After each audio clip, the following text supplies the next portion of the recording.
Thank you so much for joining me, Mandy. It's an absolute treat to have you here. It's been a while since we've spoken, but it's such a pleasure to have you along. I think we've it's been a while since we worked together. I think we were working together back at Exeter City Council many moons ago. But it would be great to chat to you today about all of the different things that you're doing with CIPR and all of the different ways you're supporting members with training and support and mentorship and all of the sort of things you guys are doing to support people during this time. Yeah, that would be great. Yeah, lovely. When we last worked together, we worked together at Exeter City Council, where you were the head of communications. And since then, you've gone on to do lots of interesting things. Can you tell us a little bit about that? Yeah, so after working at Exeter, I set up my own business working as a PR consultant and trainer. So spent quite a lot of time doing a lot of consultancy across the Southwest and a bit more across the UK, looking at transport, energy, property construction sectors, as well as local government, and doing a little bit with arts charities as well, which was quite good fun. Helped get an arts centre built and running in the town I live in, so that's was quite exciting. Big challenge, you know, an arts centre from absolutely nothing at all to a £4 million arts centre running without a public subsidy, which is quite almost unique in the Southwest. So that's the Pavilions Teignmouth. Yeah, it's a gorgeous facility as well. Yeah, it's really good and a real asset for the community. I've also been volunteering with CIPR as chair of the public sector group and now president-elect for 2020. I'm running my own consultancy and training. And then I had a kind of moment when I moved back into the public sector for 2 years to be head of public and partner affairs at Plymouth City Council. Really exciting role, working with a really great team of comms and marketing professionals. Fantastic, but we did quite a lot of public affairs work. Really great to work with a very exciting, dynamic city and some really talented colleagues. And then for some personal reasons and wanting a bit of a change in my work-life balance, I've now moved back to being a PR consultant and trainer. So I do training for my own business and for a number of other organisations, both nationally and internationally, and both virtually as well now, online as well. So that's quite new. So covering PR strategy, PR campaigns and planning, social and digital media, engagement, and a bit more at the moment about research and data and how people gather insight and use research to underpin campaigns and proposals. So yeah, it's quite exciting at the moment. Yeah, and I think it's you know, I think I've seen you in action, and I've always been so admiring of your ability to sort of balance so many different strands of the needs of an organization. So you know, I know I saw you at Exeter, but I know that you worked in other large organizations as well. And I think you're a very good I don't know if mediator is the best word for it, but you seem to be able to balance the needs of lots of different groups, and lots of different stakeholders, to make sure that everyone feels heard, and make sure that there's a sort of a voice for everyone. And I know that you've also been very good at sort of helping your team to do that as well, which I think, at a time like this, when there's so many different people pulling in different directions, it's a really important skill. It's always been my interest area. I mean, when I did my MBA, which was quite a long time ago, my thesis was on stakeholder engagement. So it's kind of key area about making sure that all the different voices of different stakeholders are heard and listened to. And that feels really important to me, and and supporting my teams to be able to do that, to feel comfortable working with elected politicians, with partner agencies, and with staff throughout the whole organisation. That feels really important, and I think it's powerful as communicators when we do that, because it puts us at the heart of the organisation, and it means we have those connections, and we're the people who provide the network, provide the connectivity, and I think that's a really important role we play. Absolutely, and I think that in a sort of crisis situation, it's particularly important that you have those those regular modes of communication ready and sort of flowing, and that people feel that they can talk to you and they can share your voice with you, and that sort of thing. Absolutely, it's always that it's always the sort of maxim that you build the relationships in peacetime when things are going well, and then you've got those personal relationships. I mean, if the first time you ever have to talk to a partner agency is when a crisis hits you, you really have a problem, because you don't have that understanding of each other, you don't understand each other's organizations. So it's building those relationships and putting time into that, and I know it's one of those real precious commodities, time, for all communicators. We're all busy people, but it's the one area I think if you want to invest time, it's invest in those relationships and networks, because it always comes back at a later point with some payback. Yeah, absolutely. And I think that and I'm sure that this is the kind of thing that you're sort of bringing forward in your role now as the president-elect at the CIPR. Can you tell us a bit more about that? Well, obviously, in my president-elect year, the main role I'm playing is supporting the president. But obviously, some of the things I'm keen to do is engage with our members, make sure we're meeting our members' aspirations and needs, as well as championing the profession as a whole, which is part of the role of a chartered institute. So it's having that internal conversation with our members and our volunteers around how we do things and how we deliver services for them, but it's also making sure we look outwardly and talk to business, particularly talk to chief executives and chief operating officers about the benefits that good quality, effective communications and marketing can have for an organisation. And it's important to continue having that conversation as well as looking at developing your services for your members. Yeah, across stakeholder sort of approach is really important. And with regards to sort of our topic for the moment, we've been talking about training for the last couple of weeks, about different training tools. So I'm a big advocate of making sure that you're an expert on whatever tools that you're using. So if you're using Google Analytics, you should know Google Analytics. And if you're using whatever it may be, you should be a sort of expert on those tools. But I know that the CIPR has in the wake of the current situation has done a few other things to sort of support members with increasing access to training, increasing access to different resources. Can you talk us through some of the different things you guys have been doing and the sort of reasoning behind that? Yeah, I mean, we were quite fortunate that we spent quite a lot of time last year investing in our digital platform. So we've got a new website which was launched at the start of the year, and that's allowed us to improve our CPD platform.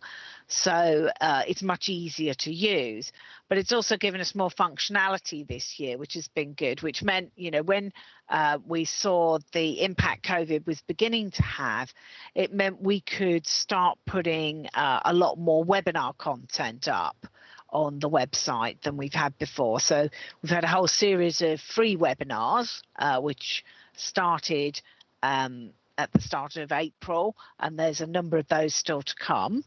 So there's free webinars, and then we've looked at revising our training often. Normally we do quite a lot of face-to-face training, both in London and right across the UK and internationally. So we train in Newcastle, Glasgow, Leeds, Birmingham, and a number of other centres. So we try and make sure members have easy access to face-to-face high quality training.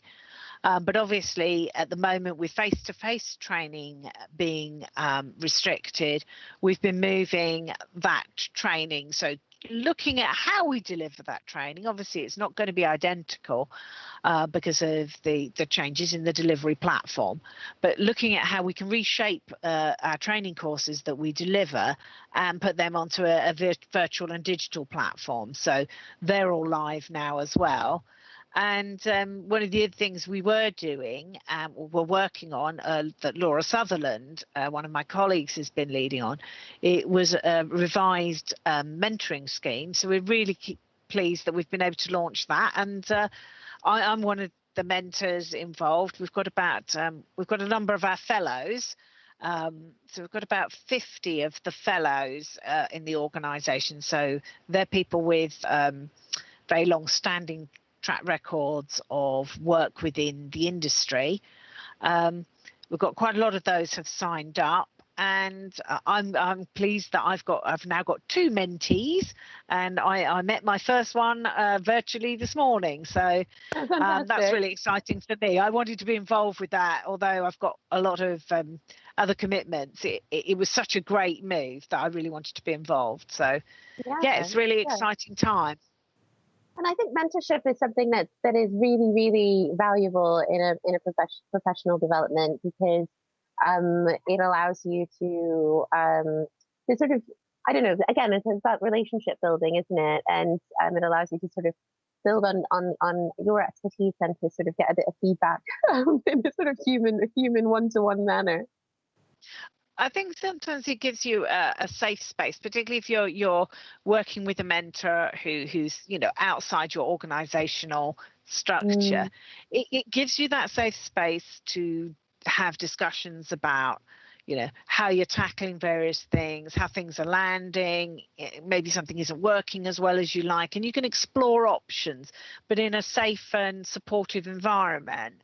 And we wanted to have a mentoring scheme which would allow people to maybe explore the next steps in their career, or explore how they develop their skill set, or maybe how they look at their leadership and where they might want to go, but giving them that safe space to have a discussion with someone with a lot of experience who maybe can help guide the discussion. It's not about telling someone how to do it, it's very much about enabling them to explore different possibilities and different ways of approaching things. And I took part in a mentoring scheme probably about 15 years ago, and I found it hugely valuable. The insights it gave me in how I worked and what I wanted to do, and in fact it's slightly changed the career path I took in the end. So yeah. And I think in times like these, I think it's particularly important, because if you have somebody who's been in working in PR, working in marketing for 20+ years, at our company, for instance, our company, it's quite unusual for a web company in that we've been going since 1999, about as long as Google has been a thing, and so our owners have seen, have survived. They survived the 2008 recession, for instance, and so there will be some lessons learned from that. This is a fairly unprecedented situation, but there will be some lessons learned from that. And similarly, with if you're a young PR person, or you're or a young marketing person, and you're just starting out, it might be that you may not have done a grant application, or you might not have been through a business transition, or that sort of thing. So being able to sort of get the a professional perspective from somebody who has also been in that situation, or might know someone who has, is is incredibly valuable. I think it is really helpful because, as you say, sometimes people have been through a rapid expansion within the business and all the challenges that brings, or having to make major cutbacks and downsizing. Each of those type of sort of mini crisis or possible opportunities raises new challenges, and just being able to explore that, often as the senior communications or marketing lead, we're kind of often expected to be the person who has all the answers. Right. But obviously, all of us will come across a challenge in our lives and think, well, actually, I've never had to deal with this before. Sure. And that opportunity to be able to explore it with somebody else, if I, in my career, come across something that I'm looking to deal with that I've never dealt with before, I will use my network of colleagues, and I will happily ring someone up and say, look, I've never dealt with this before. Have you ever, explored this? What would you recommend? What I was thinking of this approach. What do you think?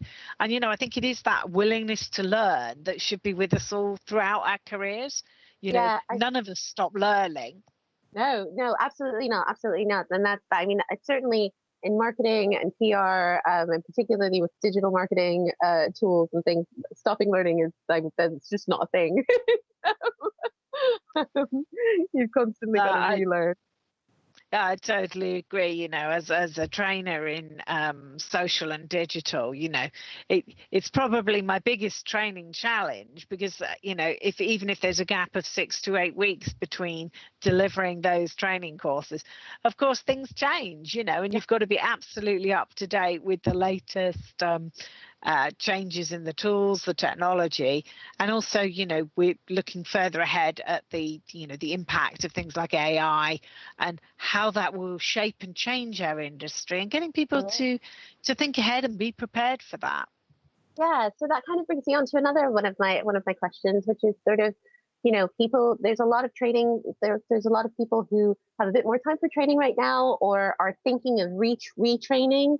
Or refocusing their skills. So people who are more used to doing sort of, bricks and mortar, product positioning sort of things, or more used to doing events, sort of PR events, that sort of thing, and are now having to look at digital tools, or now having to look at different tools to sort of deliver similar results, given the current constraints.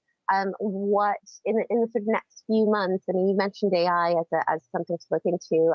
What would you advise people to be looking at, to sort of which skills do you think people should be looking for in the next sort of few months? I think in the short term, it's about very much thinking about for the business we work in, whatever that may be, it's thinking, how do we translate that business into a slightly different, socially distant world? So it's reconfiguring businesses, and that often then impacts on how we market, promote, or digitally enable those businesses. So for some businesses who've been a traditional bricks and mortar store, it is about having a proper online shop. It can be as simple as that. For others, I think it's about the digital skill set you need to keep on learning. There's a lot around data and insight, particularly on the PR side. People tend to come with a very fully formed set of writing skills, very good at building relationships, interviewing, media, but not necessarily so comfortable with taking a data set and visualizing it and interpreting it, and looking at social listening and where audiences are, and interpreting that data and then using that to drive their marketing. So I think there's a whole analytics piece. You mentioned Google Analytics, obviously part of it, but wider data analytics that people need to get comfortable with.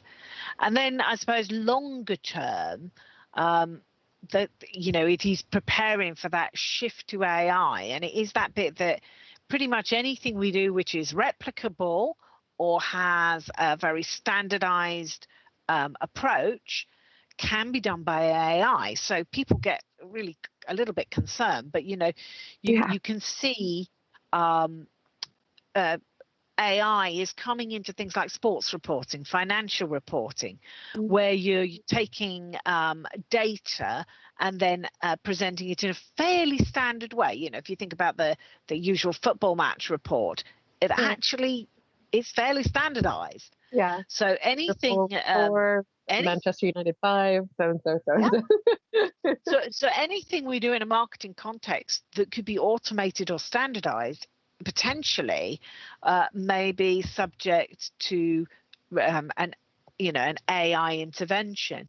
So as communicators and marketers and PR professionals, what we need to do is focus on our really high level skill set, that one about advising stakeholders, managing risk, managing personal relationships, building a public affairs strategy. All those kind of areas, strategic communications, is the bit that an AI will find harder to come into. So there's a bit now about understanding data, analytics, tools, technology, and a longer term piece about thinking about those really high level, high value tasks we do. And the CIPR, we have an AI and PR panel who've done a huge amount of work on this. So that's if anyone's interested in that, that's always worth Googling.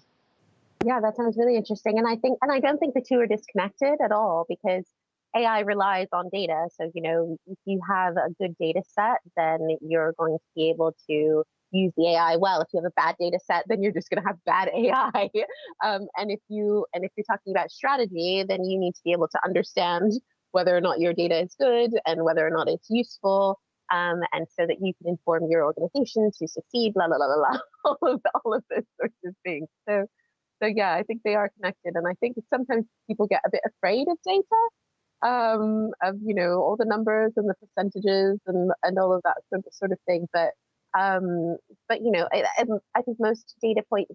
I think we encounter data in all of our lives all of the time, and more so. So I think, and we're particularly sort of seeing in terms of having content digitally which actually engages our audience. Again, the way data can be presented and visualized and interacted with is very powerful, and it's one of those things that audiences do like to play with. You give people an interactive map with data on it where they can look at where they live and overlay data onto it, and suddenly people are absorbed in a way that if you showed the same information in tables or in just written format, they wouldn't engage with it. So there's lots of possibilities there. Yeah, and I think that having data that is accessible to people is a content piece, and it can be a PR piece. So I think you shared on LinkedIn today, I think, or maybe this week, it was a sort of visualization of a city council who was showing how they had responded to coronavirus with so many things being picked up, and so many things being so many schools being supported, and that sort of thing, which is really good. And I mean, similarly, Shopify, or not Shopify, Spotify. I always do that, but Spotify, every year they send out these little sort of data things of like, how many hours of music you've listened to, and who was your favorite artist, and that sort of thing. And people share them. Love them. Yeah, we interact with them. We've become in some ways we are interacting with that data. It's how many friends do you have on Facebook, where you get all their Strava data about their run or their cycle and their heartbeat, and that's more data than you want sometimes. But we seem to like that, engage it, and and companies are using that data as motivational tools. So in the fitness industry, it is a motivational tool. Giving you your data and allowing you to see it, it then becomes a motivational tool to run faster, swim more strongly, burn more calories. It helps as part of the feedback loop. Yeah, absolutely. And I think that as more things, as they start to talk about the Internet of Things, more connected devices and that sort of thing, I think marketers and PR people are going to need to look for opportunities to connect those things, both to their business and to their consumers, for opportunities. And I think you're absolutely right that investing time in learning more about how those data sets work, and how you can use them strategically is a really useful one. I think particularly if we're going to be more socially distant, there's going to be a lot more things that are happening online, and there will be a lot more of life that is datified. If that's a word. Yeah, I mean, yeah, lots of opportunities, and for digital PRs and marketers, there's lots of opportunities there in terms of, interacting with customers in different ways, building new relationships, and creating a different relationship with our customers. But obviously, we're all finding our way in a slightly different world. But this is going to be the new normal. Fascinating. Well, thank you so much for sharing all of your insights. I really enjoyed that. Thank you so much. Here's a CIPR a trainer, nice person. Thank you so much for joining us. And this will be going out on YouTube, and also will be on our podcast, Optix Talk. And there will be more coming. So thank you very much for joining us today, Mandy. And stay safe, stay well. Thank you very much. Yeah, thank you. Really enjoyed it. Nice to see you. Thank you.